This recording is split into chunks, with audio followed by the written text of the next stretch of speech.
শহীদ স্মৃতি জাদুঘর কবে সর্বসাধারণের জন্য উন্মুক্ত হবে এবং কার্যাবলী পরিচালনার জন্য কোনো বাজেট রাখা হয়েছে কিনা?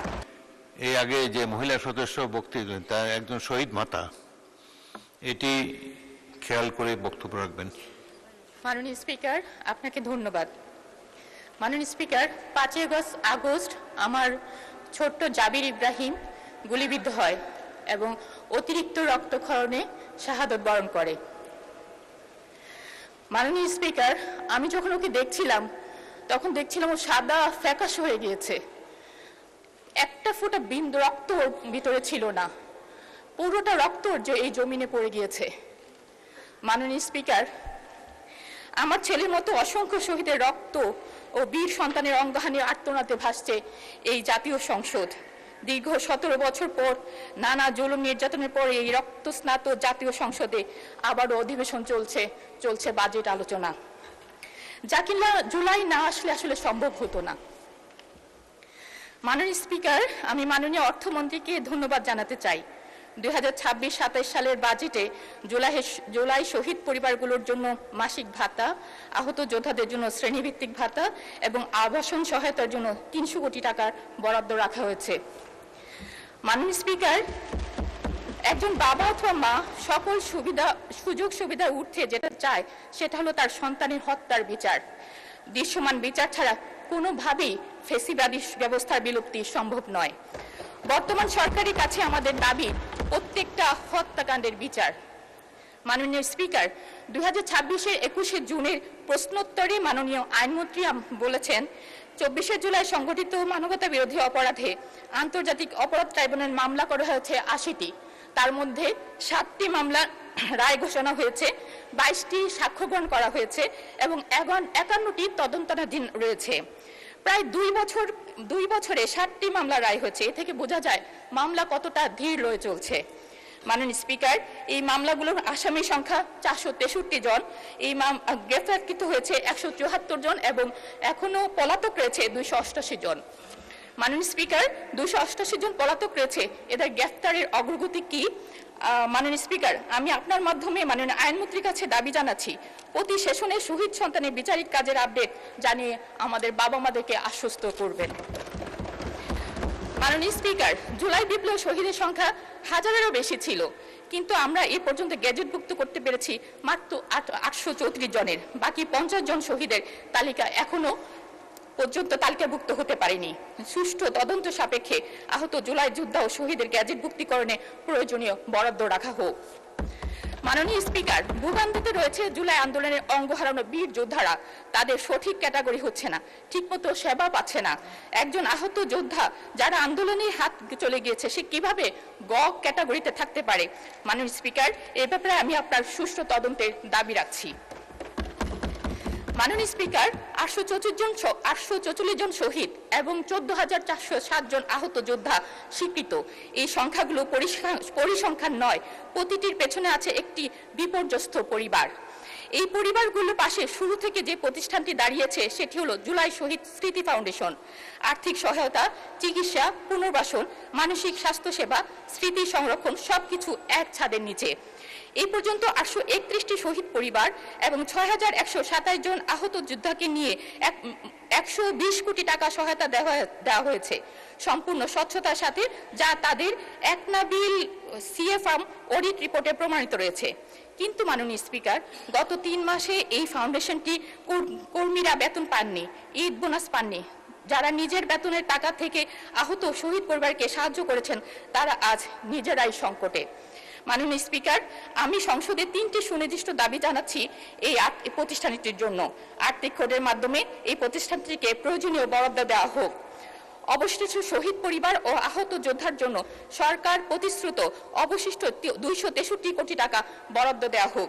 মুক্তিযুদ্ধ বিষয়ক মন্ত্রণালয় অথবা সমাজতন্ত্র মন্ত্রণালয় এই ফাউন্ডেশনটিকে আনুষ্ঠানিক সহযোগী প্রতিষ্ঠান হিসাবে স্বীকৃতি দিক, কারণ এই ফাউন্ডেশনের কাছে আছে স্বচ্ছতা, অভিজ্ঞতা, ওয়ান স্টপ সক্ষমতা এবং সবচেয়ে বড় কথা মানুষের বিশ্বাস।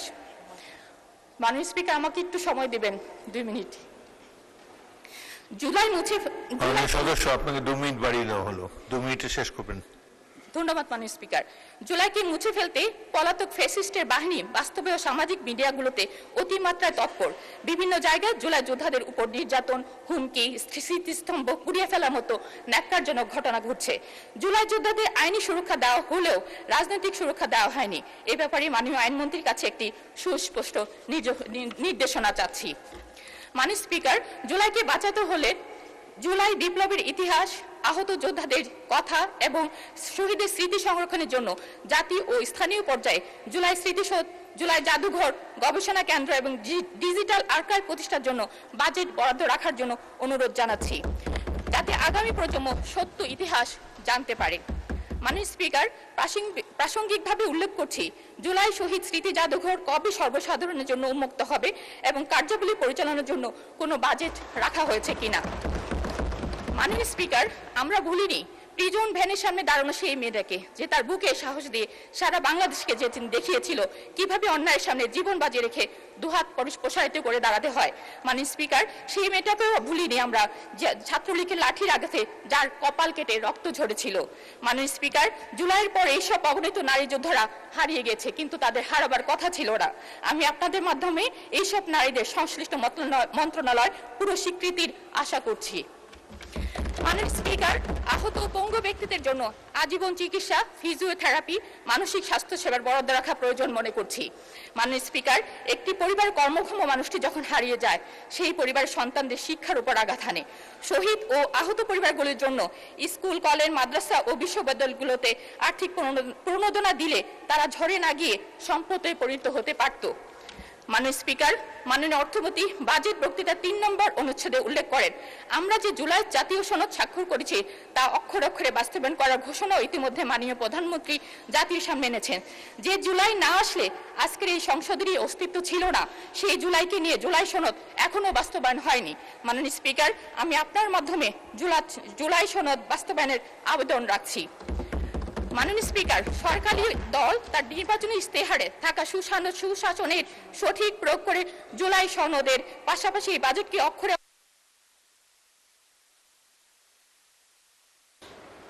ধন্যবাদ মাননীয় সদস্য। আছেন?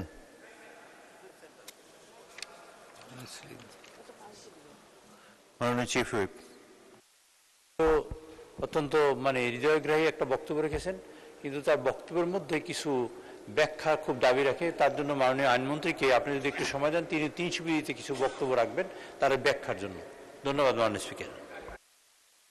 মাননীয় আইনমন্ত্রী, এই আগে যে মহিলা সদস্য বক্তব্য দেন তার একজন শহীদ মাতা, এটি খেয়াল করে বক্তব্য রাখবেন। মাননীয় স্পিকার, আপনাকে ধন্যবাদ। মাননীয় স্পিকার, যিনি শহীদ মাতা বক্তৃতা দিয়েছেন, ওনার প্রতিটা বক্তব্যই আমাদের চেতনায়, আমাদের রক্তে, আমাদের বিপ্লবে, আমাদের সংগ্রামের প্রেরণার মূল চেতনা। উনি যে কথা বলেছেন সেই কথা আমরা প্রত্যেকেই ধারণ করি এখানে বসে। ওনার প্রত্যেকটা কথাকে আমরা অনুসমর্থন করি, ওনার প্রত্যেকটা কথাকে আমরা শ্রদ্ধা জানাই, ওনার প্রত্যেকটা আবেগকে আমরা নিজের আবেগ বলে ভাবি, ওনার প্রত্যেকটা দাবিকে আমরা নিজের দাবি বলে মনে করি। তবে এখানে সুনির্দিষ্টভাবে উনি বলেছেন, আইনমন্ত্রীর কাছে একটা ব্যাখ্যা চেয়েছেন, জুলাই যোদ্ধাদের এবং জুলাইকে আমরা আইনি সুরক্ষা দিয়েছি, রাজনৈতিক সুরক্ষা দেওয়া হয়নি। মাননীয় স্পিকার, ওনার আবেগের সাথে ভেসে যেই আমি বলছি, প্রতিটা আইনই একটি রাজনৈতিক দলিল, প্রতিটা আইনই একটা পাবলিক পলিসি। সরকারের পক্ষ থেকে যে সুরক্ষা দেওয়া সম্ভব, সেটা একমাত্র সম্ভব আইনি কাঠামোর মধ্যে এনে।